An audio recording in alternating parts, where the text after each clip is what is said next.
এই সেমাইয়ের জর্দাটা অনেকেই পছন্দ করে, তবে পারফেক্টভাবে বানাতে পারে না দেখে অনেকেই এটা খেতে মিস করে। আজকে তোমাদের সাথে এটার ফুল রেসিপি শেয়ার করবো, আর এই রেসিপিটা আমি আমার নানুর কাছ থেকে শিখেছি। ফার্স্টে ফ্রাই প্যানে এখানে আমি কিছু গরম মশলা নিয়েছি, এলাচ, তেজপাতা, দারচিনি আর লবঙ্গ, সাথে দিয়ে দিয়েছি ঘি। আর আমি আজকে ঘি আর তেল দুটা মিক্স করে বানাবো। আপনারা চাইলে শুধু ঘি বা তেল দিয়েও বানাতে পারেন, তবে ঘিটা দিলে অনেক সুন্দর ফ্লেভার অ্যাড হয়। আজকে আমি টোটাল 1.5 প্যাকেটের লম্বা সেমাই দিয়ে জর্দা বানাবো। ফার্স্টে 1 প্যাকেট দেওয়ার পরে আমার কাছে একটু কম মনে হয়েছে, দেন আমি আরও হাফ প্যাকেট ইউজ করেছি। এখানে হচ্ছে 1 চিমটের মতো লবণ দিয়ে এটা ভালো করে ভেজে নিয়েছি।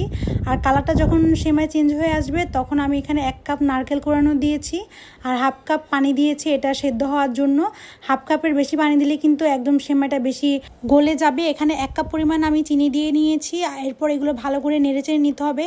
আর চিনি থেকে এমনি একটু পানি বের হবে, ওই পানি দিয়ে সেমাইটা সেদ্ধ হয়ে যাবে। দেন এখন হচ্ছে আমি ঢাকা দিয়ে চুলার ফ্লেমটা লো টু মিডিয়াম আঁচে দিয়ে রান্না করব 5 মিনিটের মতো। আর 5 মিনিট পরে ঢাকা উঠিয়ে আবার ভালো করে নেড়েচেড়ে দিতে হবে। দেখতেই পাচ্ছেন এখন একদম চিনির থেকে পানি বের হয়েছে, আর সেমাইটা একটু মনে হতে পারে যে এখন ভালো করে সেদ্ধ হয়নি। দেন আমি এটাকে আবার ঢাকা দিয়ে রেখে দিলে একদম সুন্দর করে কুক হয়ে যাবে। লাস্টের দিকে আমি আমার পছন্দ মতো ড্রাই ফ্রুটস অ্যাড করে দিব। এখন এখানে আমি কাজু বাদাম, কাঠবাদাম, পেস্তা বাদাম আর সাথে কিছু কিশমিশ দিয়েছি। চাইলে আপনারা খেজুরটাও অ্যাড করে দিতে পারেন, তাহলে আরও বেশি মজা লাগবে। আমার সেমাই রান্নাটা প্রায় শেষ। এখন হচ্ছে আমি এটা সার্ভ করে নিব। আর সার্ভ করার আগে একটু ঠান্ডা হতে দিব সেমাইটা, না হলে একটু দলার মতো মনে হবে ফার্স্টে।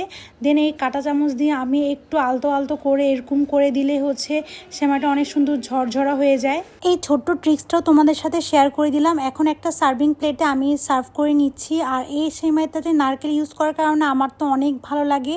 আমার পছন্দের লিস্টের সেমাইয়ের মধ্যে এটা একটা। যারা নারকেল খেতে চাও না তোমরা সেটা অ্যাভয়েড করতে পারো। তো এখানে আমি উপর থেকে একটু পেস্তা বাদাম দিয়ে দিচ্ছি। পেস্তা বাদামটা দিলে আরও বেশি মজা লাগে আমার খেতে। এখন হচ্ছে খাওয়ার পালা। তো কেমন লেগেছে আমার আজকের রেসিপিটা আমাকে কমেন্ট করে জানাতে পারো। আর অবশ্যই এভাবে ট্রাই করে আমাকে জানাবা কেমন লেগেছে তোমাদের কাছে।